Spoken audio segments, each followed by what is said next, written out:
Hi, folks. It is time for our weekly update, and it's back to our regular programming, and quite a week it is too. I'm actually going to be looking ahead to the 19th, which is a day past the week. In other words, till next Monday.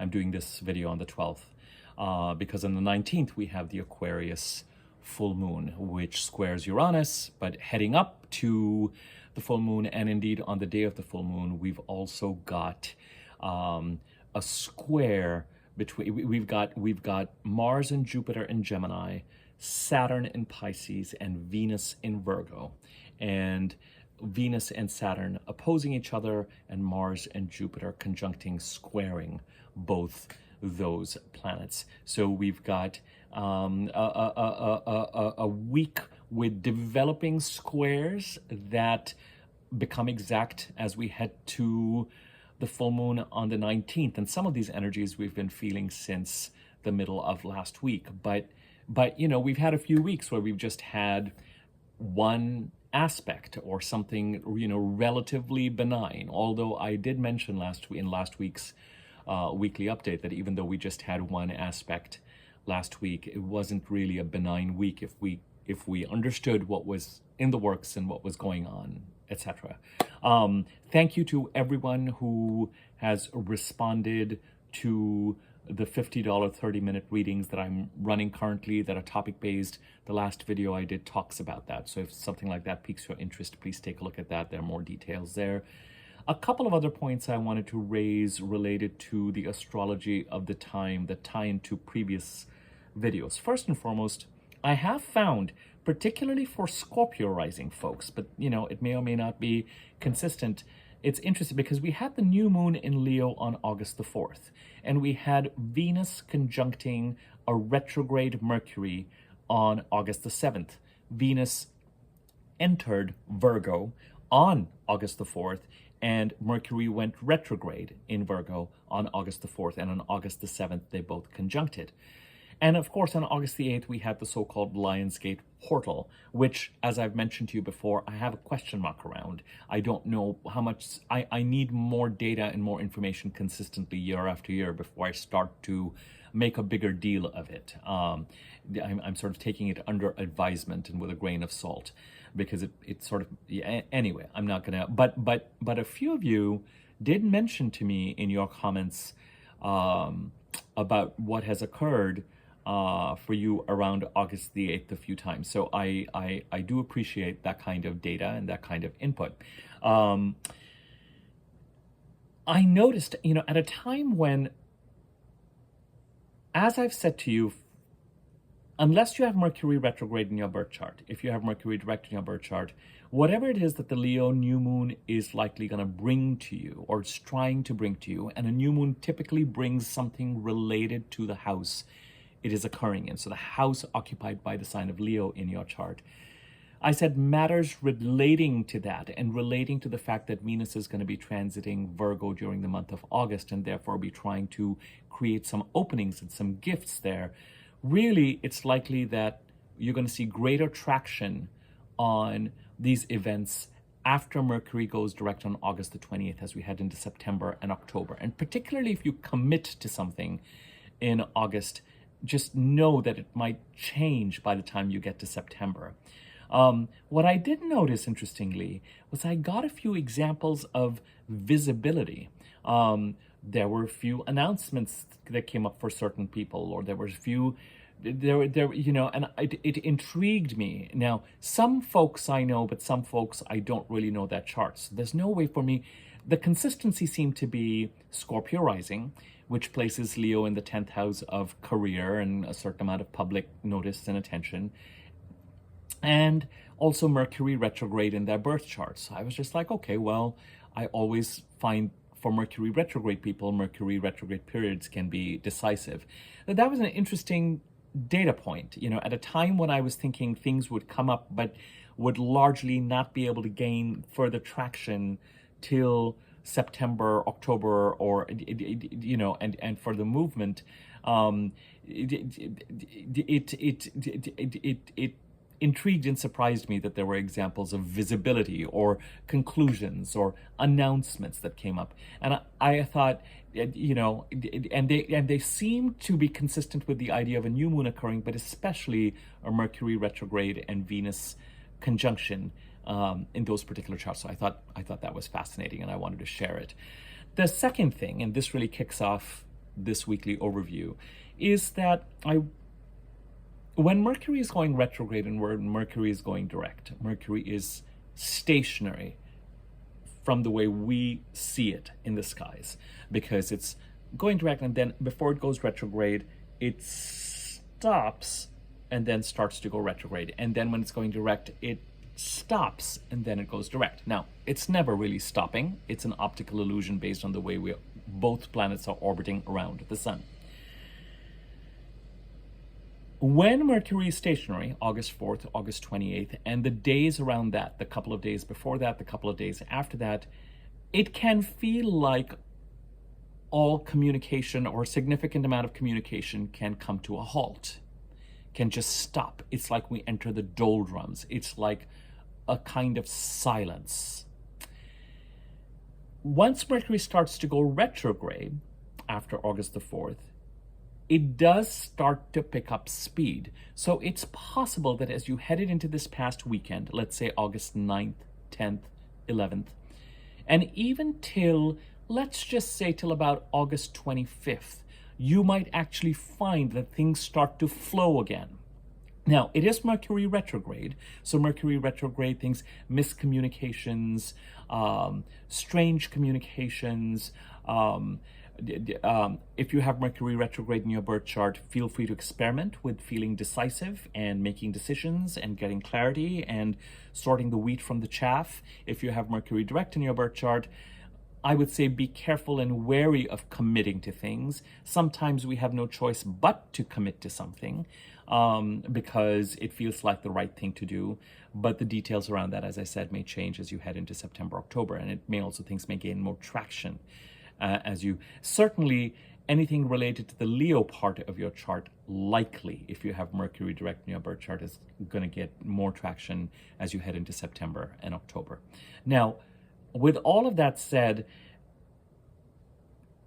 it's an interesting idea. I would advise you to think about sort of August 2nd, 3rd, 4th, 5th, 6th, maybe even from August 1st to 7th, 8th, and just kind of that feeling of when Mercury is going direct and retrograde. In some ways, the best thing to do is it forces us to put our feet up, and it's a difficult thing. If the one thing I would advise to anybody generally when Mercury is going direct or retrograde is try and keep a lower profile when it comes to trying to get a lot done or traveling or all that kind of stuff, irrespective of whether you have Mercury retrograde or direct in your birth chart.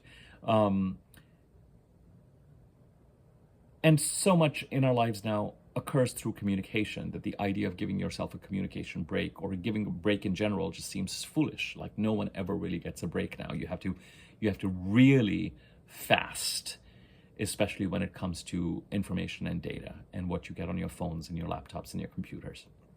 But things should start to be moving more now.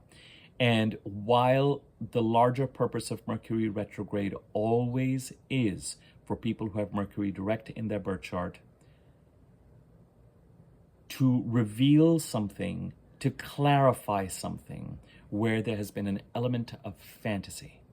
And for people who have Mercury retrograde in their birth chart to allow you to be more decisive about how you're going to move forward on certain things and not be in processing mode.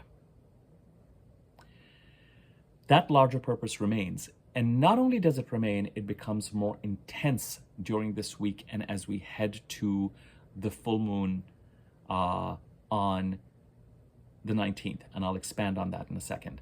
But the thing I wanted to communicate is that a certain amount of pace in communication, data flowing, likely has picked up as Mercury starts to pick up speed, even though it's reverse. Now, the first set of aspects that occurs this week occurs on the 14th. I'm doing this on the 12th, Monday for me, Monday for everyone. And on the 14th, On Wednesday, Pacific time, so give or take a day, depending on where you are, two things occur. We have Mars conjuncting Jupiter in Gemini, and we have a retrograde Mercury that enters the sign of Leo. Mercury's shadow degrees, the degrees it's going to go over 3 times, are from about 21 degrees of Leo to 4 degrees of Virgo. So it's going to spend the bulk of its time actually now in the sign of Leo as it is retrograde and direct. It's going to be in Leo. It's going to enter Leo on the 14th, go direct on the 28th of August, and then start to pick up speed and come into Virgo on September the 9th and actually clear the 4 degrees that it's gone over 3 times by September the 11th, and then exit its shadow period. So Mercury is getting ready to get into Leo, and that's fine. Those of you who know the Virgo part of your chart and the Leo part of your chart can track what a retrograde Mercury is actually going through. And if you want to think about shadow periods, you know, I think it was about July the 16th or so that Mercury actually entered its shadow degrees in Leo. So if you are trying to track what does Mercury retrograde bring with regard to the ground it covered since July the 16th, just know that on Wednesday it goes back into Leo. I still think that the larger purpose of a Mercury retrograde is in giving us a reality check and making us go back to our drawing board and clarify which direction we are actually moving in, what remains in, what goes out, which baskets we are actually putting our eggs in. Have we been putting our eggs into the wrong basket? What do we need to know that has been in our blind spot that is going to help us determine what is real and what is not real, and how we move forward with it, how we make uses of that information to move forward accordingly. More intriguingly, we have the Mars-Jupiter conjunction in Gemini. Remember, one of the set of transits that is building during this week as we head towards the 19th full moon has nothing to do with the sign of Aquarius directly, where the full moon occurs, or the sign of Leo, where this, you know, for a full moon to occur, the sun has to oppose the moon. Sun in Leo, moon in Aquarius. But we've also got these squares, Mars and Jupiter conjuncting in Gemini, squaring Saturn in Pisces and Venus in Virgo, getting into place to square Mars and Jupiter in Gemini and oppose Pisces. Mars-Jupiter conjunction, actually, shall I just go through the transits first and we'll come back to the Mars-Jupiter conjunction. On the 15th, we have the Sun in Leo trining Chiron in Aries, and we have Mars squaring Saturn. Mars in Gemini squaring Saturn in Pisces. Mars squaring Saturn in and of itself would be big enough news and challenging enough and something to be watched for. But the fact that we have a Jupiter-Saturn square becoming exact on the day of the full moon kind of eclipses that, but irrespective. So 14th, Mars conjuncts Jupiter and Mercury retrograde enters Leo. 15th, the Sun in Leo trines Chiron in Aries, and Mars in Gemini squares Saturn in Pisces. Then on the 18th, the day before the full moon, Mercury, a retrograde Mercury in Leo, squares Uranus in Taurus. The Sun in Leo conjuncts a retrograde Mercury. And Venus in Virgo squares Jupiter in Gemini. And then on the 19th, the day of the full moon, we have a lot of these building squares becoming exact. Jupiter squares Saturn, Jupiter in Gemini squares Saturn and Pisces. Venus in Virgo opposes Saturn. The Sun then in Leo squares Uranus. The full moon in Aquarius, the Sun and the moon and the full moon both squaring Uranus in Taurus. And we, of course, have the full moon in Aquarius. So broadly, the saga is the full moon in Aquarius squares Uranus and Taurus, Mars and Jupiter and Gemini square Saturn, and Venus, as it moves through Virgo, squares Mars and Jupiter and opposes Saturn. Mars and Jupiter conjuncting on the 14th. Jupiter, wherever it goes, as I've mentioned to you before, and I've done a separate video on Jupiter transiting through Gemini, you're welcome to check that out. I do think it is a helpful video if you want to put your attention in the sign of Gemini at some point during this week, just to get a sense of what's going on. Jupiter, wherever it goes, ends a 12-13-year cycle, starts a 12-13-year cycle in alignment with its last transit through your 9th house. So if you know the sign occupying your 9th house, look up when Jupiter was transiting that. What overall goal or direction did you start to move in during that transit? And all of Jupiter's transits try to align you. I find the endings and new beginnings they create in every part of the chart they transit from that point on is to align you with that overall goal and direction that was established by Jupiter and when he was transiting your 9th house. More importantly, and to the point, Jupiter's transit through any part of the chart ends a 12-13-year cycle, starts a 12-13-year cycle with the emphasis on the ending. Mars, the male planet, pursuit of goals and defending boundaries. And so, as we've been heading towards this coming Wednesday, over the past week and over the next couple of days, either energy and actions have been going to creating an ending and a new beginning in the Gemini part of the chart, the house occupied by Gemini in your chart, or something occurs that accelerates and creates this ending.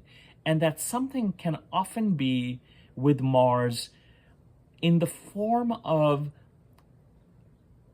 some sort of something that either demands your action or someone does something to you, because Mars can indicate attacks or conflict, temper and other people being violent towards us. It doesn't have to always be on a physical level. There's so many forms of violence. Some of them we get really irate about, and some of them we don't get irate about. And I kind of feel like in general, we kind of need to be balanced about this stuff a little bit more. That doesn't excuse violence, but the fact of the matter is that I've never met anyone who isn't violent, gossiping, talking crap, running our mouths. We do all sorts of things on a day, ignoring people who need our help, especially if we don't know. I think it's a violent world. And with Mars is such an important and helpful planet when it comes to our energy and where we direct our energy and the pursuit of our goals and what we desire. But there's also that fundamentally selfish element to Mars, even when Mars is acting selflessly to protect someone or something that we love, our families. By definition, these units promote a selfishness and a sense of competition over resources. And my children need to go to this school, and and my people, and the people who are my unit, and my spouse, and my partner, and my wife, and my husband, and my children, my mother, my father, on the one hand, action is being taken to protect the homestead and to set boundaries where they need to be. But all of these male, testosterone-filled Mars, red planet actions, whether it's the pursuit of goals, desire of all types, and the pursuit of them, and in the process coming up against conflict and competition and other people's agendas, and then having to engage in a certain amount of conflict and competition. Mars can also mean accidents, bleeding, anything from a cut or an abrasion to an incision. But Mars conjuncting Jupiter accelerates and puts some energy behind Jupiter's overall aim till about June the 8th of next year, 2025, to create an ending and a new beginning in the Gemini portion of the chart. The thing that is so intriguing about this is that a Mars-Jupiter conjunction in general would be helpful in accelerating it, whether it is you directing energy positively towards something, whether it is something that is coming to an end because you decide that you are going to end an association or end a set of associations with something physical, like a job or a relationship or friendships or family, whatever. It creates the idea of someone taking an action or something having been lingered in such a way that has a conflict component to it. Mars conjuncting Jupiter can accelerate the ending either by you putting energy into something productive or a new beginning, or even if you're not the one who's taking the action, you might in a yin way be surmising that something needs to be closed out. Something is ending. Something has ended. Space for a new beginning is and has been created, is being created, related to Jupiter's transit through your 9th house the last time that it happened. If Gemini is in your 9th house and you are a Libra rising, then this could very much be around the pursuit of your goals, actually, greater definition on the pursuit of your goals and what feels right for you. Is that right? Would you be a Libra rising if you had Gemini in your 9th house? I think you would. Gemini, Cancer, Leo, Virgo, Libra. Yeah, you would be a Libra rising. Fascinating. Makes sense. Okay, interesting. Now, the thing that is so interesting is that both Mars and Jupiter run into Saturn and square Saturn. And they also run into, essentially, as we head towards the 19th, the Venus-Saturn opposition. Venus, wherever she goes, brings blessings. As we headed towards August the 7th, once Venus entered Virgo, the first thing Venus did was meet up with a retrograde Mercury. This could, in certain cases, as I said, have brought visibility. It could have brought, again, contributed to the sense of a reality check around resources and relationships. Especially, the quality of our abundance is dependent on the quality of our relationships. So it could have to do with jobs, finances, opportunities, money, flow of money. You could have come up with an idea or something. Venus and Mercury retrograde could have conspired to bring up something or bring up a resolve to do certain things. I was intrigued by the fact that as I went past the state, I kind of resolved to try out a new offering and to start to put some plans around doing shorts on YouTube and start to think actively towards membership. It could, as I said, it could be a combination of the new moon in Leo and that, and perhaps the 8-8 Lionsgate portal. But now, wherever Venus goes, she does bring blessings and flow and forward movement and opportunities, and as long as she's direct, and financial opportunities and relationship opportunities. Now, it could also be creative and artistic opportunities and a nexus of all of those. Venus operates like the lucky planet wherever she goes. And what I mean by that is very often in conventional wisdom, we think Venus is the lesser benefic and Jupiter the greater benefic. Jupiter's luck manifests through endings and an alignment, giving you a lucky break. And that lucky break is in capital letters and with bright shining neon lights. It is an attempt to align you in the direction towards which you want to move. So the Mars-Jupiter conjunction in Gemini this week is trying to help accelerate and create that, either through your efforts in a certain direction or you're deciding to end certain things related to conflict or competition or certain energies that you feel are putting you in an aggressive place. Either they're being aggressive, you're being aggressive, or some combination of all of that. Venus going through Virgo is bringing up resources, hopefully, and openings and opportunities. It's Venus who I find operates on a day-to-day basis as that planet that provides interviewing opportunities, and you get the email for this and the potential for offers and the potential for this and that. Now, if you have Mercury direct in your birth chart, number one, as I said, whatever it is that Venus is bringing may not gain clarity and start to flow till you're in September, number one. September, October onwards. If you have Mercury retrograde in your birth chart, you can experiment with whether there are things you want to be decisive about and move forward on. You might find that your energies are more in sync.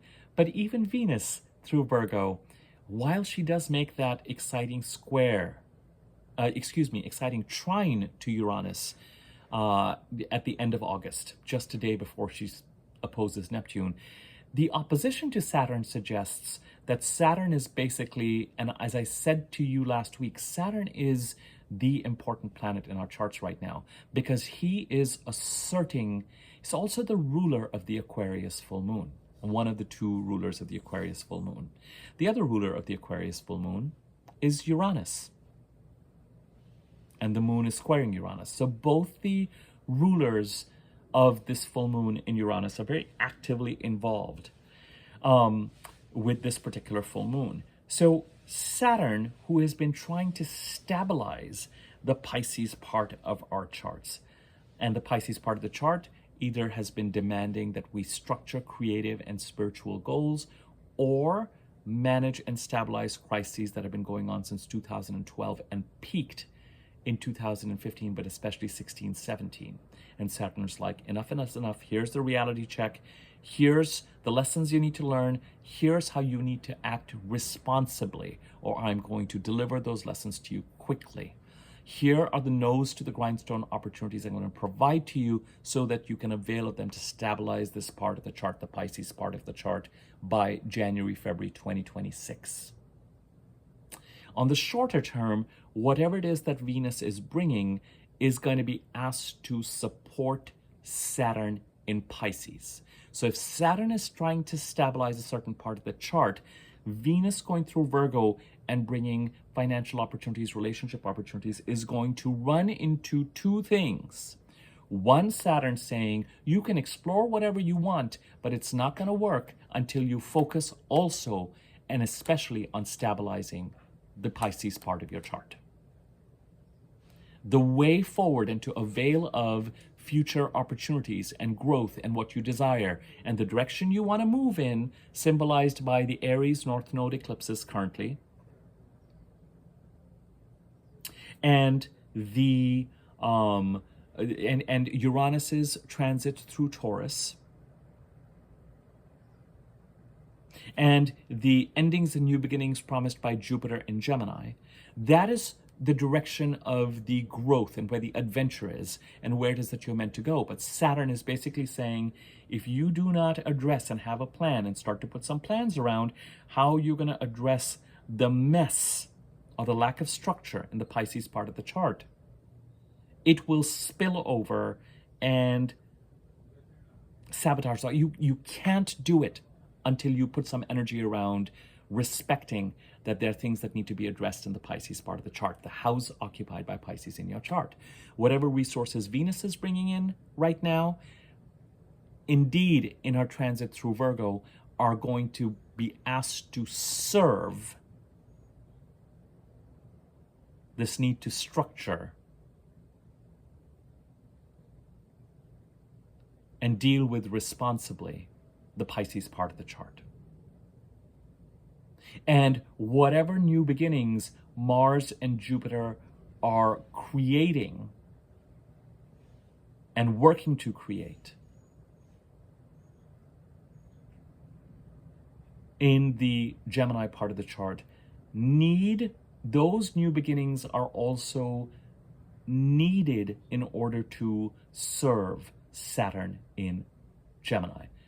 A certain amount, Jupiter is trying to create a lucky break, but that lucky break, a square, as I've described to you before, is like two vehicles at a stop sign. And the faster moving vehicle, in this case both Mars and Jupiter, need to move first, but they are first checked by the slower moving planet, Saturn, who basically says, I need you to move first in order for me to move.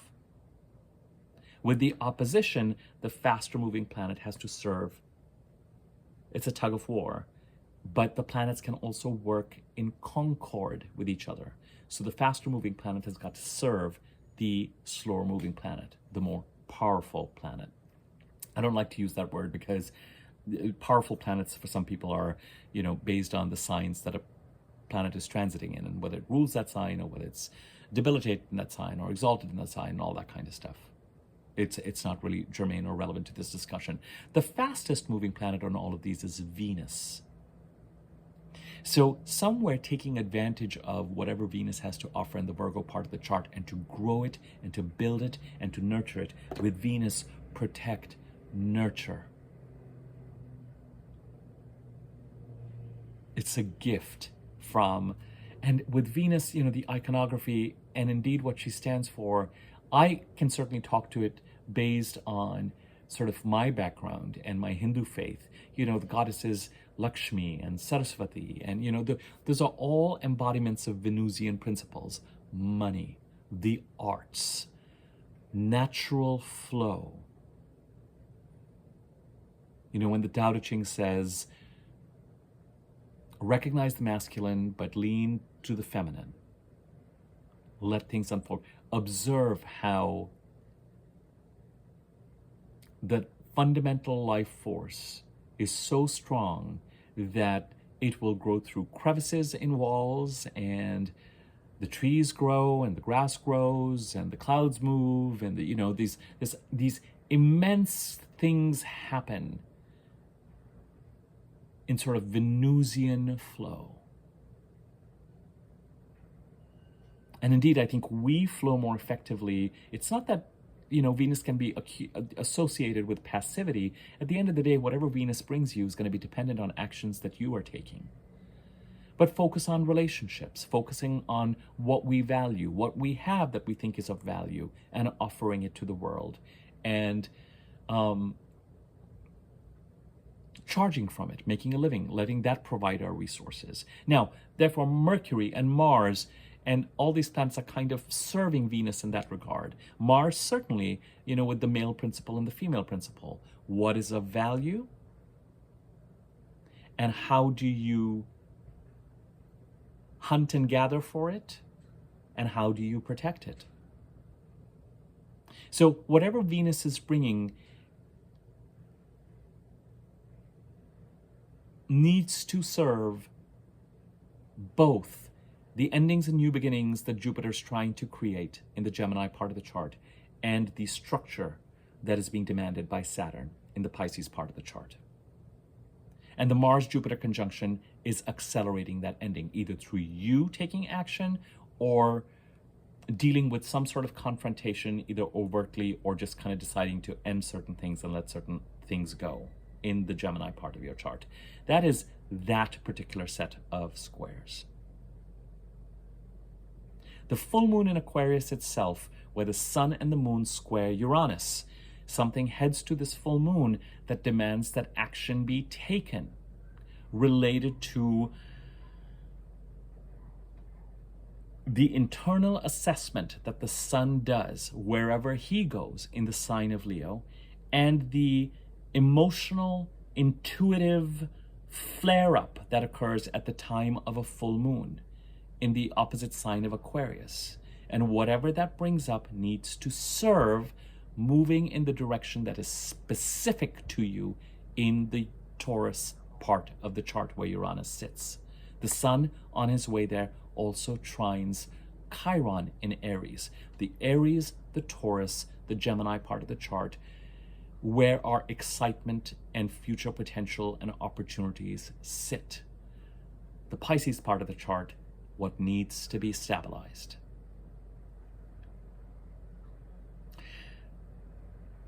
Mercury retrograde this week.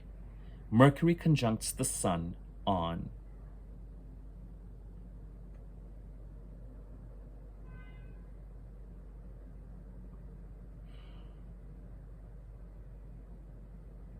August the 18th, one day before the full moon. I'm going to do a separate video on Mercury conjuncting the sun and the fact that it ends an Aries communication cycle and starts a Leo communication cycle. That's going to be my next video. But Mercury conjuncting the sun and the full moon opposing Mercury and the sun. First and foremost, Mercury retrograde logistical craziness. Peak when Mercury is stationary, when it's going retrograde or direct, August 4th and 28th. But they can also come up when Mercury is combust, blinded by the brightness of the sun, and getting ready to have a conversation with the sun in the Leo part of the chart. What is the sun's assessment of the Leo house in your chart? And a retrograde Mercury, the sun orders Mercury, commands Mercury strategically, based on the assessment it has done with regard to where it needs to put its energy towards communication and transactions and how. And they're getting ready for this meetup one day before the full moon. And the full moon opposes the Sun and Mercury retrograde.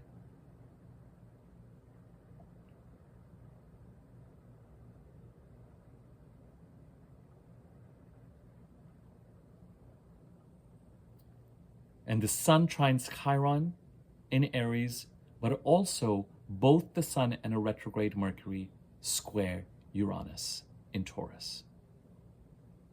It really, this week, is a microcosm of the overall energy that we're dealing with. And so is the month of August. There's the theme of getting totally real with regard to which direction we need to move in. As I said, August is a month of, after the forward movement of May, June, July, August is a month of pausing. If you have Mercury retrograde in your birth chart, you're pausing to become decisive and clear and act accordingly. If you have Mercury direct in your birth chart, you are pausing to recalibrate where you're putting your attention and direction, and to erase anything that has a fantasy component to it that Mercury retrograde will reveal. And as this week Mercury retrograde gets ready to conjunct the Sun with the full moon opposite it, it is, I think, as this week progresses, it's going to become undeniable, I think, by the 18th and 19th, what it is that this Mercury retrograde is trying to reveal to us. There are aspects occurring that are supporting, even through the squares, this forward direction we're meant to move in. The Sun, a retrograde Mercury, the full moon need to act to support your authentic direction in the Taurus part of the chart, where there's an opportunity for you to carve out and find your path, your opportunity, your relationships, your way of being, what is right for you as an individual, as opposed to the conventional way in which you should go about certain things.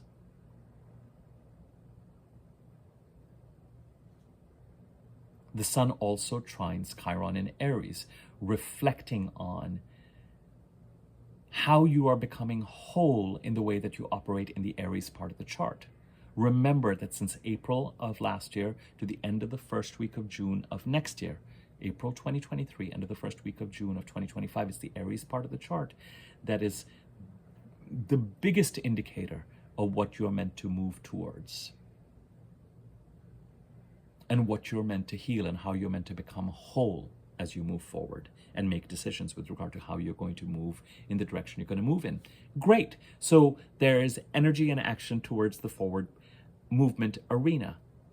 But there's also Saturn going, fine, great, but just remember, you have got to fulfill your responsibilities and take advantage of the fact that I am transiting through Pisces and trying to get you to build a strong foundation there and stabilize the Pisces part of the chart, and that the North Node eclipses are getting ready to move into the Pisces part of the chart. And the first of those eclipses is actually on September the 17th.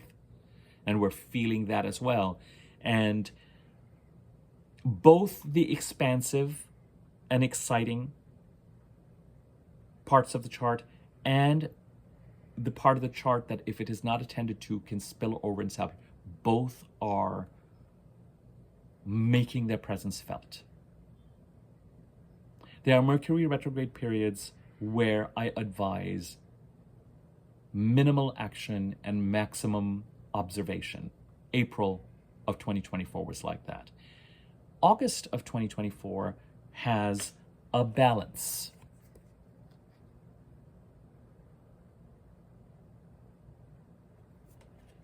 Pausing, if you have Mercury retrograde, to become more decisive, if you have Mercury direct, to get clear on the direction that you're going to be moving in, and going back to the drawing board and just clarifying what you're committed to and what basket the eggs need to be in, and eliminating fantasy. That's the observation part of whatever's building up. But there's also, given other transits going on in August, actions that need to continue to be taken, so that by the time you get to the Virgo new moon on September the 2nd, when Mercury, while slow, is moving direct, and we enter this birth canal that takes us from September the 2nd to the end of the first week of June next year, you are ready to go. Part of that has to do with continuing to plant seeds and observing where Venus is bringing certain opportunities, what is going on in the Leo part of the chart, how that's supporting the Aries and the Taurus part of the chart, what are Mars and Jupiter doing in terms of endings and new beginnings in Gemini. And you may feel like action needs to be taken accordingly to move in the direction. But remember what I've always said, if you're trying to move in a certain direction, you've also got to pay attention to what you are leaving behind and contend with it, so that when the opportunity comes to move forward, you aren't lurching to do everything. Move forward and deal with the endings. So August has a theme of action associated with it as well.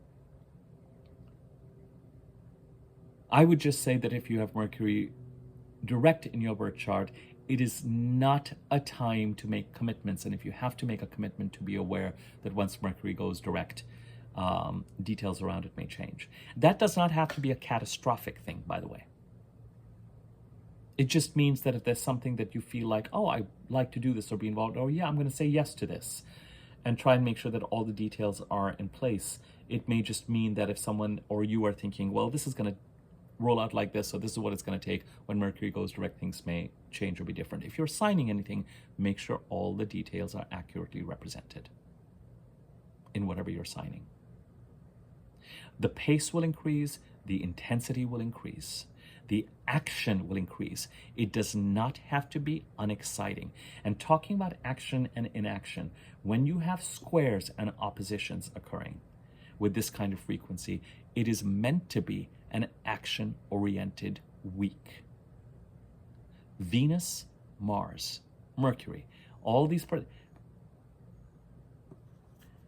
you will be inspired, and you may feel like you necessarily have to be taking certain actions, even if the conclusions are not here yet. And a lot of it is around serving and helping stabilize the Saturn part of the chart, while you're continuing to nurture and grow the opportunities in the Aries, Taurus, and Gemini parts of the chart.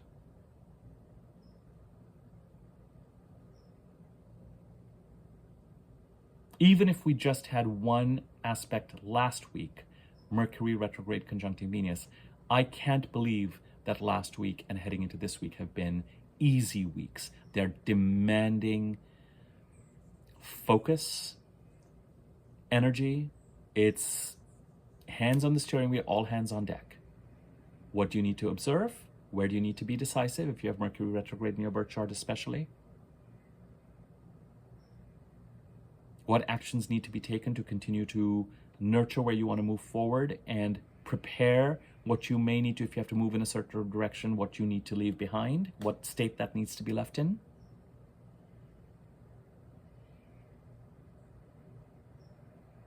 It is an intense full moon on the 19th. There's no question about it, and I'm going to do a separate video on it as well, with all these squares operating. A lot of demand for action. A lot of situations asserting themselves, needing attention. But the opportunity, squares provide greater opportunity for actions and development. You're forced to think, you're forced to act. And also the potential for Mercury retrograde to make clear what it is trying to make clear to all of us as this week progresses and as Mercury retrograde gets ready to conjunct the sun. Things may get a little nutty, Mercury retrograde, as we head towards the full moon and the 18th, when Mercury retrograde and the sun conjunct.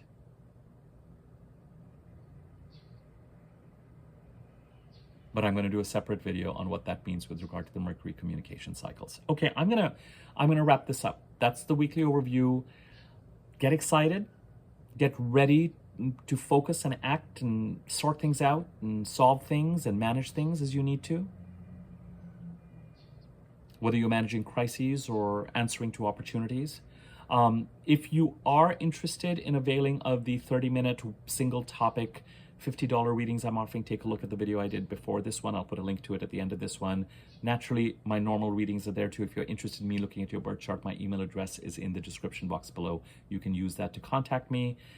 Subscribe to my YouTube channel if you haven't already. Click on the bell icon next to the subscribe button and the wiggly bell on top. Click on that and you'll be notified when I do new videos.